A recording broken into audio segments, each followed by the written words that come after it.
70 to 80% of those who take their lives are men, and yet we say men have it all. Why?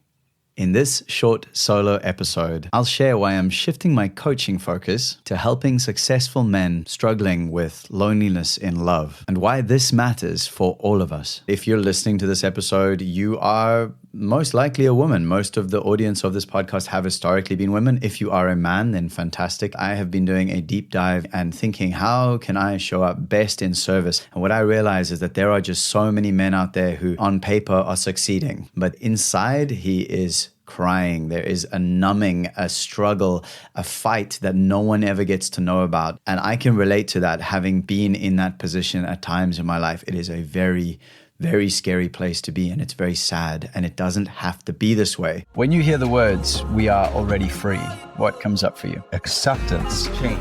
A shift in awareness. Human beings are so powerful. There's so much more. Everything is love behind it. Breaking the chains of your own minds. That which remains. Nature. Getting out of the matrix. We're sitting on the treasure and it's already unlocked. We are already free. You're free. You are a walking map. Have always been free. You are always free. Already free. We are already free.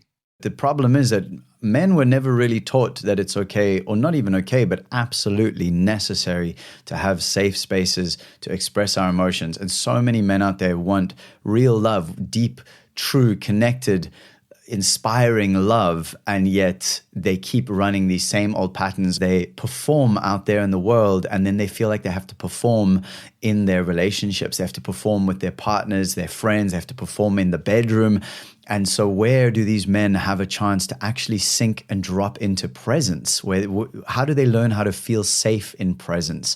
And maybe this is you, dear brother, if you are listening to this, or maybe if you are a sister listening, maybe again, this is someone in your life who you love, you can see that quiet struggle. I just want to share a little of my story and why this is so important to me.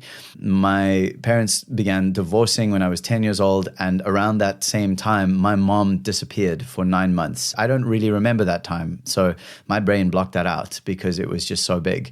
And so then when I got my first girlfriend at like 13 years old, and 3 weeks into our relationship, in inverted commas, she sat me down and said, "Look, I don't think this is going to work out." I remember very clearly, and this was the way that I dealt with it, and maybe you resonate with this as well, but the way I dealt with it was, okay, that's fine. I'm okay. It's all good. And I did that with everyone. I remember people used to say to me, "Oh, Nathan is just so well-adjusted. Even with this divorce, he's just so happy all the time and so easygoing, such a good boy." And so I got the message, okay, when I'm a good boy, then everyone likes me. So I squashed it down. So when that first girlfriend said, "Sorry, bye," there was a part inside of me that said, I am never ever going to put myself in this position again. I am never going to be this unsafe. And I would numb out. And again, maybe you're listening to this, brother, and this is you. Or maybe you know a man like this where he just goes quiet and you can't get through.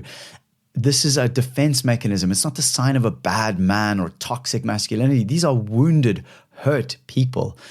And then finally, I am now in a relationship. I've been with my partner now for 9 years. We have a child on the way. I love her so much, and I've done so much work through our relationship.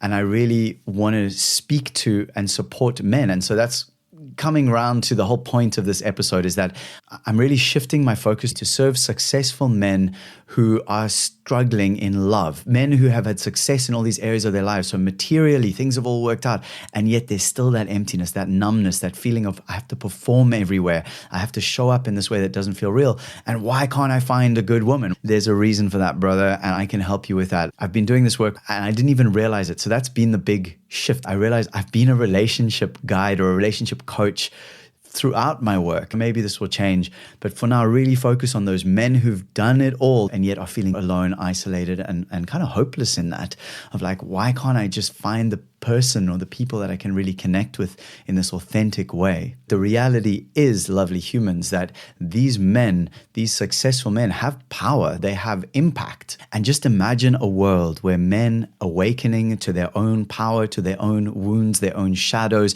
their own sense of lack and scarcity, which is what inspires them to continue trying to take more from the outside to fill the ever-present, infinite whole inside of themselves. Imagine if these men instead become the sacred sun, witnessing and shining the light of the lighthouse, the light of the Father, the light of the Son that shines light onto and into the mother every day, and by doing so creates life, and the Father just shines. Imagine the world, the regeneration, the connection, the community, the collaboration, the joy, the juiciness that comes when men, powerful, successful men with resources, step into their power, show up for their women, show up for their communities, show up in a more powerful, different, transformed way.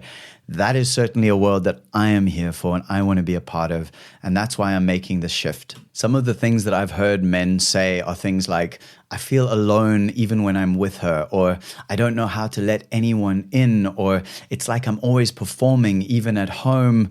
These are the real struggles that men are having. So I've created a workshop.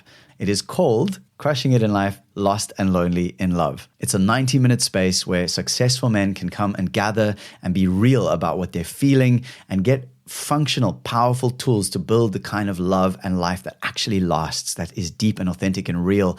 And these are really some of the foundational tools that I first learned in my early 20s that have made everything else possible that came afterwards. These are incredibly simple, but incredibly powerful. In this workshop, you'll learn how to stop overthinking and start connecting. You'll get a chance to speak your truth in a way that doesn't blow up the relationship or destroy the very thing you want more of. And maybe for the first time in years, you will be seen by other men, truly seen, honored, and accepted just as you are. If this is you, or if this is a man you love, or even your partner, where you see his struggle and you see him wanting to show up more and he's stuck in it. It doesn't have to be this way. We can make this change together. Please send the link, sign up at the link, alreadyfree.me/men.